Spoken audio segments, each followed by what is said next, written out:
സിന്ധുവിൻ്റെ വീട്ടിൽ ഒരു അവസാനവട്ട ശ്രമം എന്ന നിലയിൽ ഐശ്വര്യയും അഞ്ജുവും എത്തി.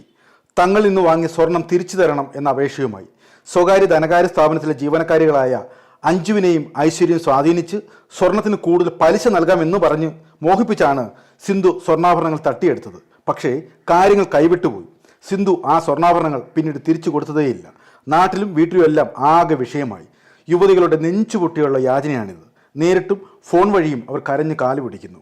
എന്റെ വീട്ടിലെ സ്വർണ്ണമാണ് ഞാൻ നിങ്ങൾക്ക് എടുക്കുന്നത്. നിങ്ങൾ KSFL ചെയ്യാന്ന് പറഞ്ഞിട്ട് എന്റെ ചേച്ചിയുടെ, എന്റെ അമ്മയുടെ, ഞാൻ തന്നത് നിങ്ങൾക്ക്. അതെവിടെ ഇരുന്നത്? എന്റെ ഫിനാൻസ് ഞാൻ പണയം വെച്ചിരുന്നത്. നിങ്ങളെ പണയം വെച്ചിരുന്നത്. ആന്റി ഇന്ന് 15-ാം തീയതി ആയ ആന്റി എന്തെങ്കിലും ഒന്ന് സഹായിക്കാൻ പറ്റുമെങ്കിൽ നിങ്ങൾക്ക്? ഒന്നും വന്നില്ല. അതിൻ്റെ കഴിയും. രണ്ടുപേര് വന്ന് നോക്കിയിട്ടൊക്കെ പോയി. അത് ചെയ്യാന്ന് പറഞ്ഞിട്ടുണ്ട്. ഞാനത് ചെയ്താലേ എനിക്ക് എന്തെങ്കിലും ചെയ്ത് തരാൻ പറ്റും. 15-ാം തീയതി ആയിട്ട് വയ്യ, എനിക്ക് കള്ളിയില്ല. അതുകൊണ്ടാണ് നിങ്ങളെ ഈ വരണതും ആൾക്കാരെ വിളിച്ചോണ്ട് വരണതും. എന്തെങ്കിലും ചെയ്യാൻ എന്തെങ്കിലും പറ്റുമെന്ന് അറിയാൻ വേണ്ടിയാണ് ഈ കയറി ഇറങ്ങി വരണത്. പൈസ വേണ്ട ഇതിനല്ല. എനിക്ക് എന്തെങ്കിലും കാര്യങ്ങൾ ചെയ്തിട്ടുണ്ട്. അതെല്ലാം ലൈവ് ആയാലേ എനിക്ക് കാണിക്കാം. അതേ ശ്രീയെ, പറയണോണ്ടൊന്നും തോന്നരുത്. എന്നെ ഇനിയിപ്പോൾ ആരൊക്കെ എന്തൊക്കെ ചെയ്താലും എനിക്ക് ചെയ്യാൻ പറ്റുന്ന ഒറ്റ ഒരു കാര്യമേ ഉള്ളൂ. നിങ്ങൾ എനിക്ക് പൈസ തന്നില്ലെങ്കിൽ തന്നാലും ഇനി എന്തൊക്കെ പറ്റിയിരുന്നാലും എനിക്ക് നിങ്ങളെ ഫാമിലിയും മൊത്തത്തിൽ ഈ ഒരു കേസിൽ ഞാൻ എല്ലാവരും പെടുത്തും. ഞാൻ ഇനി ജയിലിൽ പോയിരുന്നാലും നിങ്ങൾ എൻ്റെ പേര് കള്ളക്കേസ് കൊടുത്തിരുന്നാലും എനിക്ക് പറ്റുന്ന രീതിക്ക് നിങ്ങളെ പറ്റിപ്പ് ഞാൻ വെളിയിൽ കൊണ്ടുവരും. എടി, നീ പോയി ആരെ പേര് കംപ്ലൈന്റ് കൊടുത്താലും എനിക്കൊരു കുഴപ്പമില്ല. നീ പറഞ്ഞതും സംസാരിച്ചതും ഒക്കെ തെളിവ് ഇതിലുണ്ടടി. നീ സംസാരിച്ച നിനക്ക് ഞാൻ ഗോൾഡ് തന്നിട്ടുണ്ടെങ്കിലേ അതിനുള്ള ആൾക്കാർ അവർ വന്ന് നിന്റെ അടുത്ത് സംസാരിച്ചോളൂ. അവരെല്ലാം ഡയറക്റ്റ് ആയിട്ട് നിന്റെ അടുത്ത് വന്നോളൂ. കേട്ടാടി, കള്ളി, പെരും കള്ളി. നിന്റെ വലിയ ഇമേജ്, നിന്റെ ഇമേജ് എല്ലാം ഞാൻ ഡാമേജ് ആക്കും. നീ അമ്മാതിരിയാണ് നമ്മളെ നിർത്തിയിരിക്കണം, പെരും കള്ളി. യുവതികൾ ആത്മഹത്യ ചെയ്തു. പക്ഷേ മരണപ്പെട്ട അഞ്ജുവിൻ്റെ വീട്ടിൽ ചെന്നപ്പോഴാണ് കാര്യങ്ങളുടെ കിടപ്പ് മനസ്സിലായത്. അഞ്ജുവിനെ മരണത്തിലേക്ക് തള്ളിവിട്ടതിന്റെ കാരണം കേട്ട് നടുങ്ങിപ്പോയി. ഇങ്ങനെ ഒരു കാരണം ഈ സംഭവത്തിന് പിന്നിൽ ഉണ്ടായിരുന്നു. വിഷ്ണു, ശരിക്കും പറഞ്ഞാൽ ഇപ്പോൾ ആ കൊച്ചിന്റെ അവസ്ഥ കാണുമ്പോൾ അല്ലേ അവന്റെ അവസ്ഥ എങ്ങനെ? മോന്റെ അവസ്ഥ എങ്ങനെ? മോന്റെ അവസ്ഥ അമ്മ അന്വേഷിക്കാറുണ്ട്. ഞാൻ കുഞ്ഞല്ലേ, അമ്മയല്ലേ അവന് ഏറ്റവും വലുത്. അതുകൊണ്ട് അന്വേഷിക്കാറുണ്ട്, ഇടയ്ക്ക് ചോദിക്കാറുണ്ട്. കുറച്ച് കാര്യങ്ങൾ അറിയാം. എല്ലാവരും വന്ന് കാണുന്നുണ്ട്, കേൾക്കുന്നുണ്ട്, എല്ലാം അറിയുന്നുണ്ട്. പിന്നെ വിഷമമുണ്ട്, നല്ല വിഷമത്തിലാണ്. ഇപ്പൊ ഇനി അവന് വിഷ്ണു മാത്രമേ ഉള്ളല്ലേ? പിന്നെ അതെ, അല്ല അവര് അത്ര ഈ അങ്ങനെ ഈ വൈഫ് ഇങ്ങനെ കടുങ്കൈ ചെയ്യുന്ന ഒരു സൂചന പോലും കിട്ടുന്നില്ല. ഇല്ല, മോൻ്റെ അടുത്ത് അത്ര സ്നേഹമാണ്. മോനെ വിട്ട് പോകില്ല എന്ന് എൻ്റെ അടുത്ത് പറഞ്ഞതാണ്. ഒരിക്കലും എൻ്റെ മോനെ വിട്ട് പോകത്തില്ല. എനിക്ക് ഒരിക്കലും എൻ്റെ മോനെ വിട്ട് പോകാൻ പറ്റത്തില്ല. ഞാൻ ഇങ്ങനെ ചെയ്യൂല ചേട്ടാ, എനിക്ക് അതിനുള്ള ബാധ്യത ഇല്ല എന്ന് പറഞ്ഞതാണ്. അങ്ങനെയുള്ളൊരു ബോൾഡായിട്ടൊരു ക്യാരക്ടർ പിന്നെ എന്തുകൊണ്ടാണ് ഇങ്ങനെ ചെയ്യാതെ?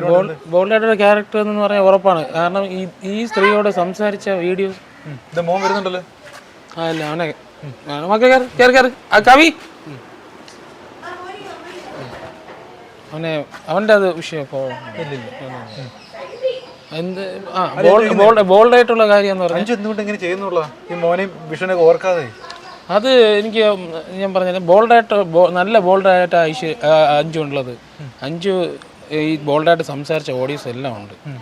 ഈ സ്ത്രീയെ വിളിച്ചിട്ട് ബോൾഡായിട്ട് സംസാരിച്ച കാര്യമുണ്ട്. ലൈവ് പോവും, നമ്മളിത് ചെയ്യും, നമ്മളിതിന് പറ്റുന്നത് എല്ലാം ചെയ്യുമെന്ന് പറഞ്ഞ ഓഡിയോസ് ഉണ്ട്. അവൾ പറഞ്ഞിട്ട് എന്നോട് പോലും പറഞ്ഞിട്ടുണ്ട്, ചേട്ടാ എനിക്ക് കുറച്ചേ ഉള്ളൂ, എനിക്ക് ഒട്ടും പ്രശ്നമില്ല, ഞാൻ ഒരിക്കലും ഇങ്ങനെ ചെയ്യത്തില്ല, ഇങ്ങനെ ഒരു കടുങ്കൈ ചെയ്യാൻ സാധ്യതയില്ല, ചേട്ടാ വിശ്വസിച്ചോ, എനിക്കത് ചെയ്യാൻ പേടിയാണ്. കാരണം എൻ്റെ മോനെ ആരും ഇല്ലാതായിപ്പോൾ, അതുകൊണ്ട് ഞാൻ ഒരിക്കലും ചെയ്യില്ല എന്ന് പറഞ്ഞു. പക്ഷേ എനിക്ക് തോന്നുന്നത് ഐശ്വര്യക്ക് ഇച്ചിരി ബാധ്യത കൂടുതലായിരുന്നു. ഇവര് നല്ല അതെ ഈ സിന്ധു എന്ന് പറയുന്ന ആളാണ് ഈ രണ്ടുപേരും ട്രാപ്പിലാക്കിയത്. അതെ എന്തോ ഇവരെങ്ങനെ ട്രാപ്പിൽ പെടുന്നത് എങ്ങനെ ഒന്ന് ചുരുക്കി പറ. ട്രാപ്പിൽ പെടുന്നത് ഞാൻ നേരിട്ട് കണ്ടിട്ടില്ല. ഈ ട്രാപ്പിലായതിനു ശേഷം എൻ്റെ വൈഫ് എന്നോട് തുറന്ന് പറഞ്ഞായിരുന്നു, ചേട്ടാ ഞാൻ ഇങ്ങനെ ഒരു ട്രാപ്പിലായി പോയിട്ടുണ്ട്, ഇതാണ് കാര്യം. അതെ, എന്താ ട്രാപ്പ്? എന്താ അത് ട്രാപ്പ് എന്താണെന്ന് ചോദിച്ചാൽ എൻ്റെ വൈഫിൻ്റെ ഫ്രണ്ടിൻ്റെ കുറച്ച് ഗോൾഡ് ഇതേപോലെ ജോലി ചെയ്യായിരുന്നു. അപ്പോഴത്തേക്കും അവളുടെ ഫ്രണ്ട് ഇതേപോലെ പറഞ്ഞ് ഇതേപോലെ എടുത്ത് മാറ്റി വയ്ക്കാൻ പറ്റുമോ, വേറെ അടുത്ത് പണയം കൂടിയിരിക്കുന്നത് അതിനടുത്ത് പറയും. ഇതിന് മുന്നേ ഈ സ്ത്രീ വന്ന്, ഈ സിന്ധുകുമാരി വന്ന് ഇവരെ ഒന്ന് കേച്ചാണ് കുറച്ച് പൈസയ്ക്ക് വെച്ച് കൊടുക്കാമെന്നുള്ളതാണ്. അപ്പോൾ ഇവളുടെ ഫ്രണ്ടിൻ്റെ സാധനം, ഈ ഫ്രണ്ട് ജോലി ചെയ്യണത് വിഴിഞ്ഞത്താണ്. ഈ ഫ്രണ്ട് എന്ന് പറയുന്നത് നമ്മൾ പരുത്തിക്കുഴി ഭാഗത്തുള്ളതാണ്. അവളുടെ കൂടെ പഠിച്ചതാണ്. ഐശ്വര്യല്ല, ഐശ്വര്യ അവിടെ വന്നിട്ട് സാമർഥ്യ കമ്പനി ആയതാണ്. ഈ ഫ്രണ്ട് എന്ന് പറഞ്ഞാൽ ഇവിടെ കൂടെ ചെറുതിലെ പഠിച്ച ഒരു കൊച്ചാണ്. ആ കൊച്ചിൻ്റെ പരുത്തിക്കുഴിയിലുള്ള കുഞ്ഞിൻ്റെ അവളുടെ ഫ്രണ്ടിൻ്റെ സാധനം ഇതേപോലെ കൊടുത്തിട്ട് മാറ്റിയെടുത്ത് വെച്ചാൽ പലിശ കൂടിയപ്പോൾ മാറ്റിയെടുത്ത് വെച്ചിരുന്നു. അപ്പോൾ ഈ സ്ത്രീ പരിചയപ്പെട്ടല്ലോ അവളതിൽ കൊടുത്തായിരുന്നു സാധനം. അത് തിരിച്ച് ചോദിച്ചപ്പോൾ ആ സ്ത്രീ ഇവിടെ ഇല്ലെന്ന്, ഈ നാട്ടിലില്ലെന്ന് പറഞ്ഞ് ഇത് കൊണ്ടുതരാൻ പറ്റത്തില്ലെന്ന് പറഞ്ഞ് പകരം അതേപോലത്തെ സാധനം ഒരുക്കി കൊടുത്തു വിട്ടു. ഈ കസ്റ്റമർ അത് അറിഞ്ഞു. വിശ്വാസം നേടിയെടുത്ത് സിന്ധു. അതെ, വിശ്വാസം നേടിയെടുത്ത്. അതുകൊണ്ടാണല്ലോ ഇത്രയും സാധനം ഒരു ഇതില്ലാതെ കൊടുത്തത്. അപ്പോൾ അതിന്റെ പക്ഷേ ഡീറ്റെയിൽ അവിടെ ഫോണിലുണ്ട്, ഫോട്ടോസും ഓഡിയോസും എല്ലാം. അതിന്റെ ഈ പറയുന്ന സിന്ധുവിനെ കൊണ്ട് ഏൽപ്പിക്കുവാണ്, കൂടുതൽ പലിശ കിട്ടുമെന്ന് പറഞ്ഞു. അങ്ങനെ ആയിരിക്കണം. കുറഞ്ഞ പലിശയ്ക്ക് വെക്കാം. അവർ മാറ്റി വെച്ചത് കാരണം അവളുടെ അമ്മയുടേത് എല്ലാം പണയത്തിലിരുന്ന സാധനം എടുത്ത് മാറ്റി വെച്ചാൽ. കാരണം അവർക്കറിയാമെന്നുള്ളൊരു സാധനം കുറഞ്ഞ പലിശയ്ക്ക് വെക്കുന്നത് അവർക്ക് നേട്ടമല്ലേ. വെറുതെ ഒരിടത്ത് വെച്ചിരുന്ന പലിശ കൊടുത്തിട്ടുണ്ടല്ലോ. പിന്നെ ഈ സ്വർണം തിരിച്ചു കൊടുക്കാതെയായി ഈ സിന്ധു.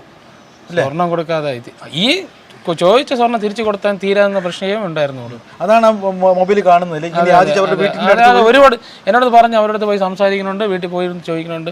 അപ്പോൾ എല്ലാവരും പറഞ്ഞ് അവളുടെ ബാങ്ക് ബാങ്കിൻ്റെ ഇതിൻ്റെ ഒരു ഹെഡ് ഉള്ളത് വെങ്ങാനുള്ള ഒരു മേഡമുണ്ട്. ആ മേഡത്തിൻ്റെ അടുത്ത് ഈ വിഷയം അറിഞ്ഞിട്ട് പറഞ്ഞു സംസാരിച്ചായിരുന്നു.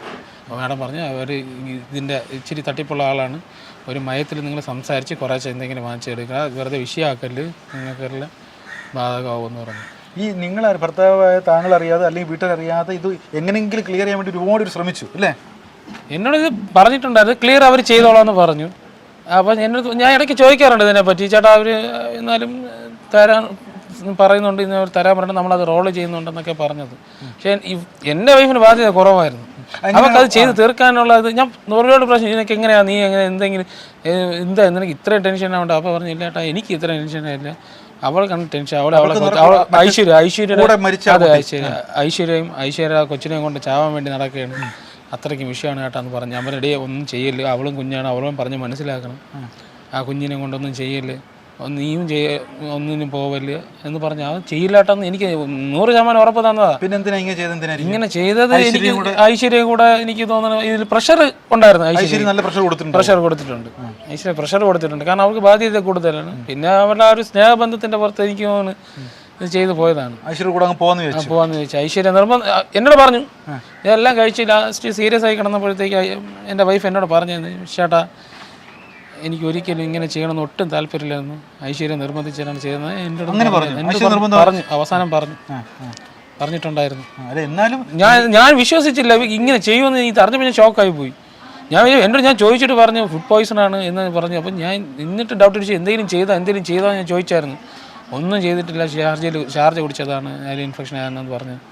എനിക്ക് ഒട്ടും വിശ്വാസമല്ല, ഒരിക്കലും ചെയ്യൂലെന്ന് എൻ്റെ അടുത്ത് പറഞ്ഞതാണ്. ഈ ഐശ്വര്യ എങ്ങനെയായിരിക്കും പ്രഷർ ചെലുത്തി? എങ്ങനെയായിരിക്കും അതിനെ പറ്റി എനിക്കറിയില്ല. അതിന് ഇനി ഫോണിൽ എല്ലാ ഡീറ്റെയിലും ഉണ്ട്, അവർ ചാറ്റ് അതിൽ പറയാനുള്ളത്. കാരണം നമുക്ക് ബാധ്യത കൊണ്ട് തന്നെ ഈ പുറത്തറിഞ്ഞുള്ള എന്തെങ്കിലും ചിന്തിച്ചിട്ടായിരിക്കണം. ഈ 20 പവനേ ഉള്ളൂ ഈ അഞ്ജുവിനുള്ളത്. അതെ, അത് അഞ്ജു തന്നെ പറഞ്ഞതാണ്. അമ്മയുടെ കയ്യിൽ. അതെ, അത് അഞ്ജു പറയുന്നുണ്ട്. അതിനുള്ള ഡീറ്റെയിൽ അഞ്ജുവിൻ്റെ ഫോണിലുണ്ട്. അഞ്ജു ലെറ്റർ എഴുതി വെച്ചിട്ടുണ്ടായിരുന്നു, ഇതേപോലെ ഇന്നുമാരി ഇങ്ങനെ 20 പവൻ പറ്റിച്ചിട്ടുണ്ട്, എൻ്റെ 20 പവൻ ചതിച്ചതാ അങ്ങനെ വേണേ പറയാം. നിങ്ങളെ അവര് തമ്മിലുള്ള ഇതിൽ ആയിരിക്കണം. അല്ല, നിങ്ങളെ ഓർക്കണ്ടേ? വിഷ്ണുവിനെയും എന്നെ ഓർത്തിന് എൻ്റെ കുഞ്ഞിനെ ഓർക്കണം. ഒരു 5-5.5 വയസ്സായ മോനാണുള്ളത്. അവർ തമ്മിൽ നല്ല ബോണ്ടായിരുന്ന സമയത്താണ്. അപ്പോൾ ഞാൻ വിശ്വസിച്ചു, ഒരിക്കലും എനിക്ക് അത്രയ്ക്ക് ഉറപ്പായിരുന്നു ഒരിക്കലും എൻ്റെ മോനെ കളഞ്ഞിട്ട് പോകത്തില്ല, ഞാൻ അത്രയ്ക്കും വിശ്വസിച്ചു. അപ്പോൾ കുഞ്ഞിനേക്കാളും ഐശ്വര്യക്ക് പ്രാധാന്യം കൊടുത്തു എന്നാണ് മനസ്സിലാക്കുന്നത്. അതെനിക്ക് ഉണ്ട്, ആ ഒരു കാര്യം എനിക്കുണ്ട്. പരാതിയില്ലേ? അല്ല, ഇത് കഴിഞ്ഞ് കിടന്നിട്ട് പോലും ഒരു വാക്ക് മോനെ ആലോചിച്ചിരുന്നെങ്കിൽ പറഞ്ഞുവിടായിരുന്നോ? നമുക്ക് വേണ്ടിയിട്ട് ഒരു വലിയ പോലെ ആയി. അല്ല, ഇവരങ്ങ് ഭയങ്കര അടുപ്പമായിരുന്നു ഐശ്വര്യ അഞ്ജു. അതെ, നിങ്ങളെക്കാട്ടിലും ഐശ്വര്യ സ്നേഹിച്ചോ? അവർ തമ്മിലുള്ള അവർ നല്ല ഫ്രണ്ട്ഷിപ്പ് ആയിരുന്നു. അതെ, ചോദ്യം ചെയ്യേണ്ട അവസ്ഥ വന്നിട്ടുണ്ട്. കാരണം എനിക്ക് അവൾ കിട്ടുന്നില്ല.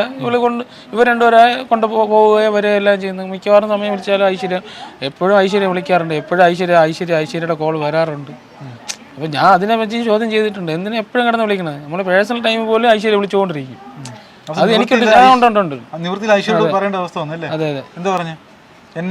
അല്ല, അതെ, നീ എൻ്റെ ജീവിതം തകർക്കല്ലേ, അവളെ വെറുതെ വിടണമെന്ന് ഞാൻ പറഞ്ഞിരുന്നു. അതിൻ്റെ എല്ലാ ഡീറ്റെയിലും എൻ്റെ ഉണ്ട്, ഞാൻ പറഞ്ഞിരുന്നു. പക്ഷെ ഇവർ തമ്മിലുള്ള ഒരു സ്നേഹബന്ധത്തിൻ്റെ പുറത്ത് നമ്മളെ പോലും കളഞ്ഞിട്ട് അവൾക്ക് വേണ്ടി കൂടെ നിന്നത് അത് ഉറപ്പാണ്. അല്ലെങ്കിൽ അവർക്ക് തീർക്കാനുള്ള പ്രശ്നമാണ്. പക്ഷേ ഈ സ്ത്രീ ചതിച്ചിട്ടുണ്ടായിരുന്നു, അതിൻ്റെ പ്രശ്നം ഉണ്ടായിരുന്നു.